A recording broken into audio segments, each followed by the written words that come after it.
கிட்டா பாலிங்கில் சாலையின் குறுக்கே திடீரென பாய்ந்த குரங்கை மோதுவதை தவிர்க்க முயன்ற ஆடவர் அதற்கு விளையாக மனைவி மற்றும் தாயை பறிகொடுத்த சோகம் அரங்கேறியுள்ளது. மாலாவ் குவாலக்கட்டில் சாலையில் சனிக்கிழமை மாலை அத்துயரச் சம்பவம் நிகழ்ந்தது. கூலிம் சுங்கை சிடிமில் உள்ள உல்லாச பயணத்தை முடித்துவிட்டு குடும்பமாக சுங்கை பட்டாணி வீடொங்கிற்கு அவர்கள் திரும்பிக் கொண்டிருந்தனர். திடீரென குரங்கு குறுக்கே ஓடியதால் காரோட்டி இடது பக்கமாக காரை திருப்ப அது கட்டுப்பாட்டை இழந்து எதிர் திசையில் நுழைந்து புதரில் மோதி நின்றது.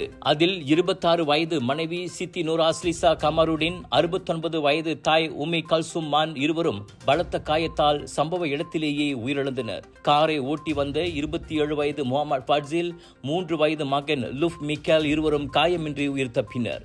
2 வயது மகள் லுஃபியா மிக்கைலா மருத்துவமனையில் சிகிச்சை பெற்று வருகிறார். அபாயகரமாகவும் கவனக்குறைவாகவும் வாகனம் ஓட்டி மரணத்தை விளைவித்ததன் பேரில் அவ்வாடவரை பாலிங் போலீஸ் விசாரிக்கிறது.